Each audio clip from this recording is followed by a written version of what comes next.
episódio de hoje tem TST, videogames, a tokenização de si mesmo e uma provocação em relação a currículos acadêmicos. Eu sou Maurício Magaldi e esse é o Block Drops, o primeiro podcast em português sobre blockchain para negócios. As notícias que você ouve aqui não têm qualquer vínculo com o meu trabalho atual, não configuram nenhuma forma de patrocínio, propaganda ou incentivo para o consumo e têm o foco exclusivamente educacional para o mercado. A nossa primeira nota de hoje é uma nota interessante no que tange ao governo brasileiro. Pois é. O Tribunal Superior do Trabalho, o TST, anunciou que está se integrando à rede de blockchain promovida pela Receita Federal. Essa rede blockchain ela foi lançada no final de 2019 e ela é gerenciada pela DataPrev. As redes da DataPrev que servem à Receita Federal são chamadas de BCPF e BCNPJ, B de blockchain. CPF e CNPJ são os cadastros de pessoa física e jurídica que todos os contribuintes brasileiros têm que ter, né? Essa é uma primeira fase do BCPF e do BCNPJ de consulta de dados desses documentos oficiais. Nessa primeira fase, são informações que já são compartilhadas pela Receita de outras maneiras, com outras consultas, mas a ideia do projeto é começar a migrar gradativamente as informações e o uso da rede em blockchain para CPF e CNPJ entre as autarquias autorizadas, né? Então, se trata aí de uma rede ou de duas redes blockchain do tipo permissionada, né? Onde a Receita entra com as informações na rede e as demais autarquias têm autorização para consulta neste momento, ainda não para atualizações, né? Então é uma maneira de já garantir que exista rastreabilidade e mutabilidade em documentos que são chave para muita coisa no mercado brasileiro. E agora o Tribunal Superior do Trabalho passa a fazer parte dessa autarquia, dessa lista de autarquias que se utiliza dessas duas redes blockchain permissionadas para fazer as verificações documentais dos seus processos.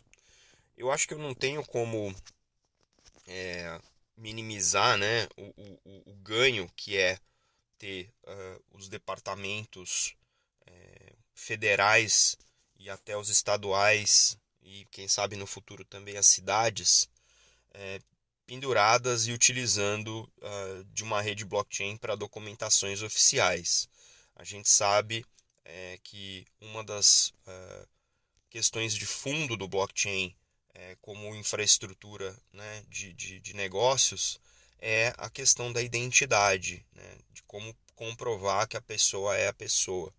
Então, me intriga ver como a evolução disso nessas autarquias pode passar a trazer não só eficiência para elas mesmas, mas também para cidadãos comuns, contribuintes, e uma esperança minha como contribuinte também é que essas rotinas, né, de fiscais de recolhimento de imposto, de comprovação de imposto, de prestação de contas do indivíduo ou das companhias para a Receita Federal, um dia também possa ser feita de maneira um pouco mais integrada, não só entre as autarquias, mas também entre o público e o privado.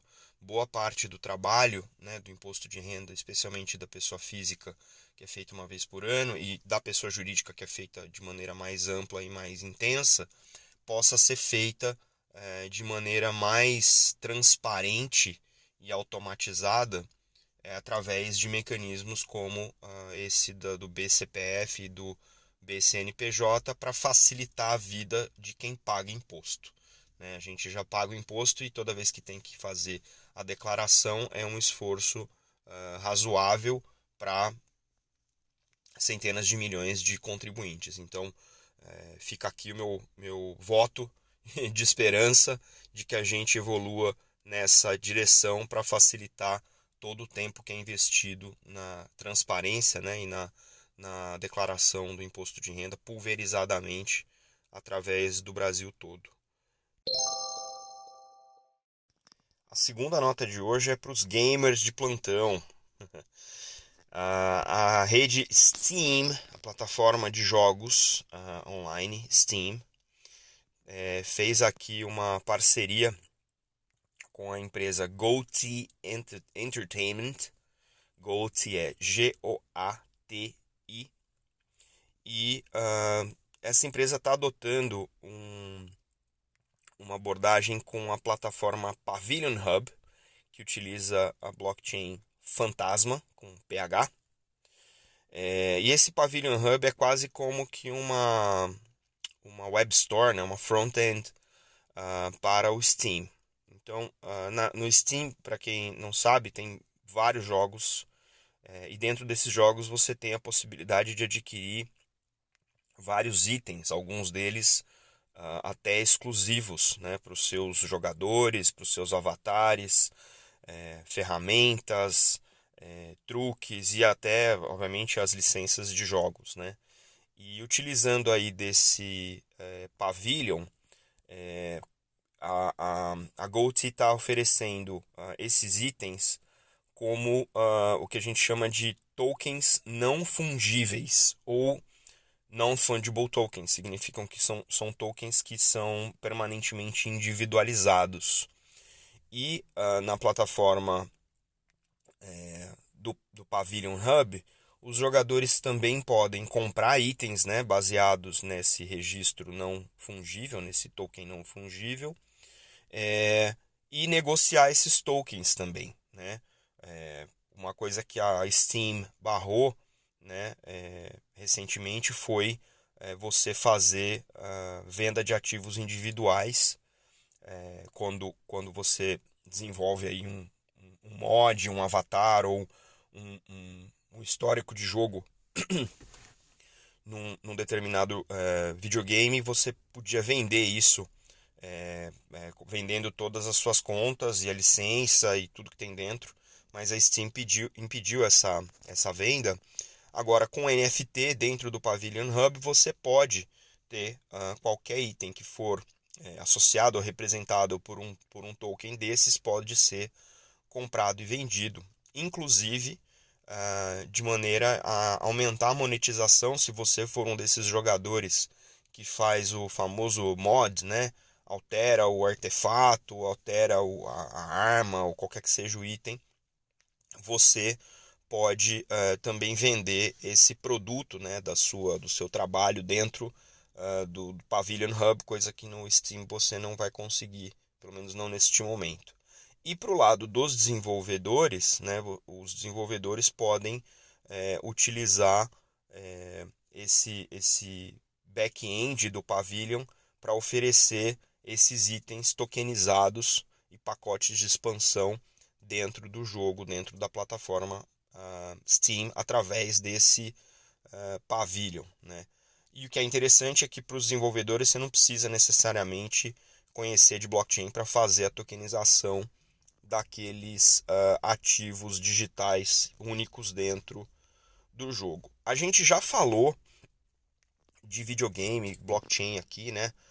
Como isso é uma nova modalidade dentro do mundo dos jogos para monetização e para outras finalidades, né, de gestão desses ativos digitais dentro do ambiente dos videogames. Mas o que eu acho interessante aqui é a Steam tá dando esse passo, né? A Steam é uma plataforma grande, tem milhões de jogadores, é uma plataforma que tem uma comunidade muito ativa, não só de jogadores, consumidores, mas também de mídia em cima e também de plataformas de desenvolvimento de jogos oferecendo seus jogos através dessa plataforma. Isso, de certa maneira, consolida o blockchain como um mecanismo de gestão importante nessas plataformas, dando fé de que esses ativos eles são, um, realmente únicos, dois, realmente daquele jogador específico, e três, gerando esse ambiente de monetização, esse mercado secundário dentro da própria plataforma, o que, obviamente, para a plataforma é interessante de manter os seus jogadores ali ativos e presos, né, capturados dentro da plataforma. Vamos ver quais outras plataformas vêm nesse movimento, mas isso parece ser interessante. E depois também tentar entender como que a interoperabilidade entre todos esses blockchains que estão sendo utilizados nesses ecossistemas de jogo vão passar ou não passar a serem interoperáveis conforme a interoperabilidade for sendo resolvida entre as diferentes variedades de blockchain. A terceira nota de hoje é uma nota curiosa, né? É uma nota da CoinDesk, tá aí na descrição do episódio, o link para vocês lerem. É uma entrevista, eu não vou ler a entrevista para vocês, mas eu vou dar um resumo. O francês Alex Masmej, eu acho que é assim que lê o nome dele, 23 anos, fez em junho agora uma tokenização de si mesmo. Ele emitiu $20 mil em tokens Alex no Ethereum e para levantar um dinheiro. Ele é um desenvolvedor e está curioso de como esse experimento pode evoluir. E agora, recentemente, dia 15, ele habilitou o token para permitir votações.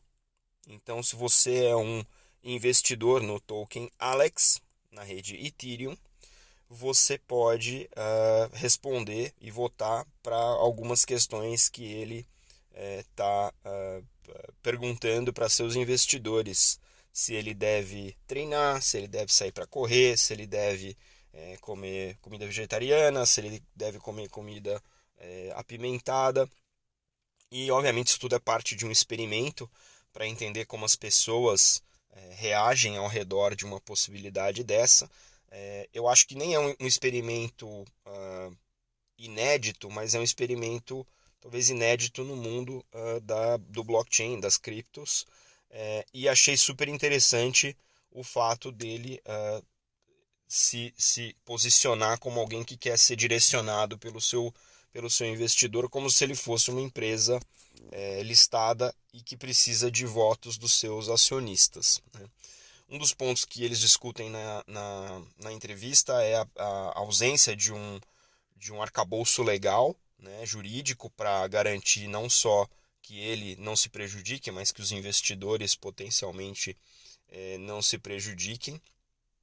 Acho interessante essa discussão, porque, obviamente, se a gente pensar que tudo pode ser tokenizável, então tudo também pode ser negociado no mercado secundário.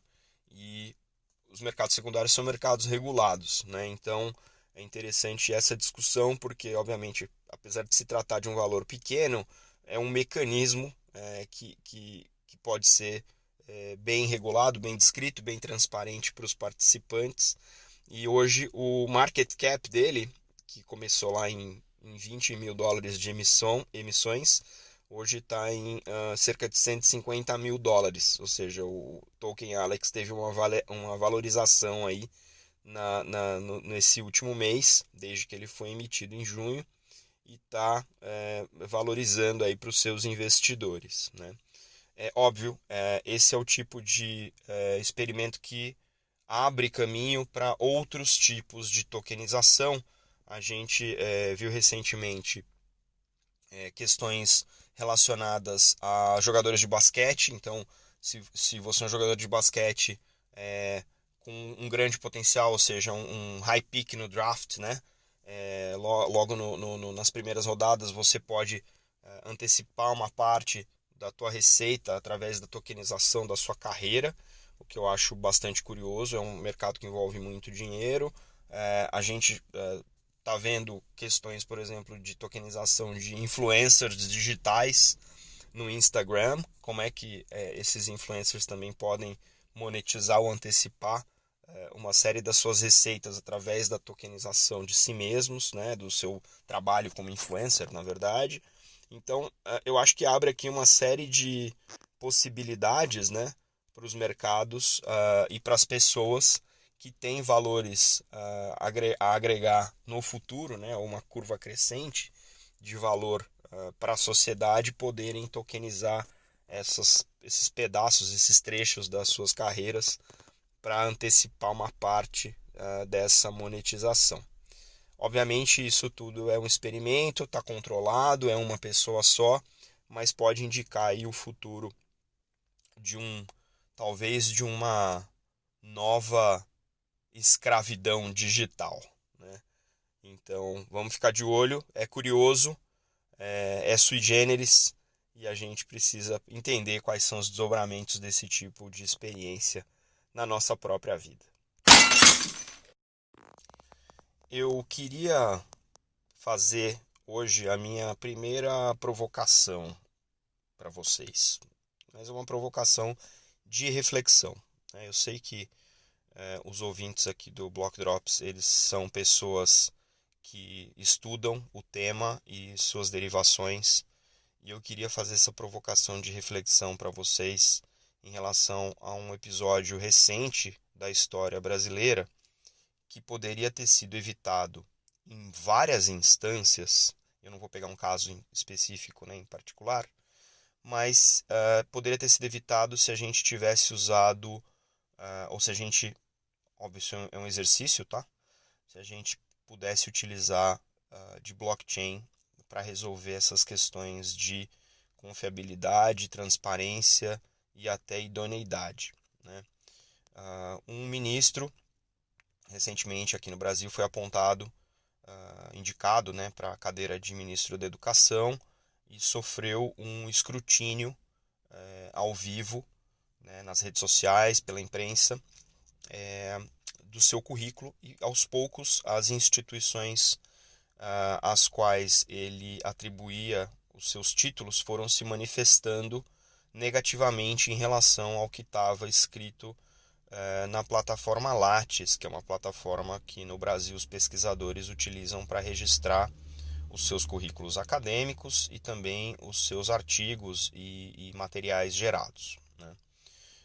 O currículo Lattes foi desmentido, o currículo Lattes foi alterado durante esse processo pelo próprio candidato a ministro, e uma série de cargos, vou dizer aqui supostamente técnicos, recentes também foram identificados como um posicionamento equivocado ou levado a crer que a pessoa tinha um determinado título de uma determinada instituição e não tinha, ou porque não tinha concluído, não tinha entregue a tese, não tinha feito a defesa, ou porque só tinha feito algumas disciplinas, ou porque estava pensando em fazer um determinado curso em uma determinada faculdade ou escola com uma grande reputação. E, obviamente, essas informações, quando vieram à tona, ou foram apuradas e desmentidas, ou foram desmentidas pelas próprias instituições. A minha provocação para vocês é o seguinte: já existe no mercado e já existem em estudos e pilotos soluções blockchain para não só para o que a gente chama aí no mercado de educação superior, mas também para currículos profissionais. Então eu vou deixar o link de duas soluções aqui na descrição do episódio de hoje. Uma é a da Sony no Japão, que já tem, se não me engano, uns 3 anos. Essa é uma solução em que as escolas se plugam nessa blockchain e vão aos poucos construindo o currículo, né, a jornada do estudante ao longo da sua vida acadêmica, de modo que quando for necessário fazer a consulta desses dados, eles estão registrados no blockchain pelo órgão emissor daqueles títulos ou daquelas notas para aquele currículo daquele aluno, e podem ser recuperados ao longo do tempo pelas escolas subsequentes, né, de nível mais superior, conforme esse aluno for graduando, mas também para comprovação de currículo acadêmico no mercado corporativo, que é bastante relevante. E um segundo é a BlockCheck, que é uma solução da PeopleCheck na Inglaterra. Para quem não ouviu a minha entrevista com o Adilson Santos no Block Talks, no último Block Talks que a gente fez, acho que vale conferir.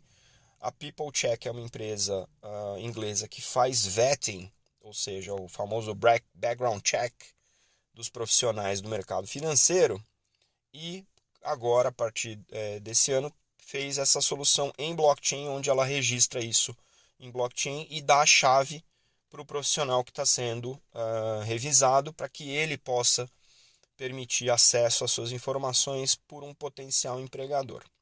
A combinação de blockchain nesses dois casos não só dá garantias de que ao longo do tempo esses registros são mantidos imutavelmente e estão acessíveis pelo mercado e controlados pelo dono do dado, que é o estudante ou o profissional, mas eliminam uma série de questões do tipo: olha, eu fiz faculdade na faculdade X e doutorado na faculdade Y, e o constrangimento de ser desmentido ou de ser investigado durante um processo de alta visibilidade, como esses recentes que eu citei aqui e que a maioria dos brasileiros se deparou não tão recentemente, mas também recentemente. Então, eu acho que fica essa reflexão. Não são só essas duas soluções. O MIT está vendo uma solução desse tipo, Stanford está vendo uma solução desse tipo. Eu tenho certeza que outras universidades têm refletido em relação a isso, e eu acho importante que essa discussão que veio à tona agora em relação a esse episódio recente da nossa história possa ser resolvido com pessoas pensantes como vocês que ouvem o Block Drops Podcast, naquilo que a gente vê como a fronteira da confiabilidade dos mercados.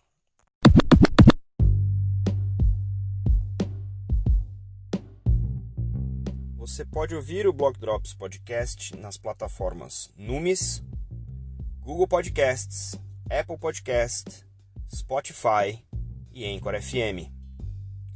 Entre em contato conosco através do e-mail blockdropspodcast@gmail.com, no Instagram Block Drops Podcast e no Twitter Block Drops Pod.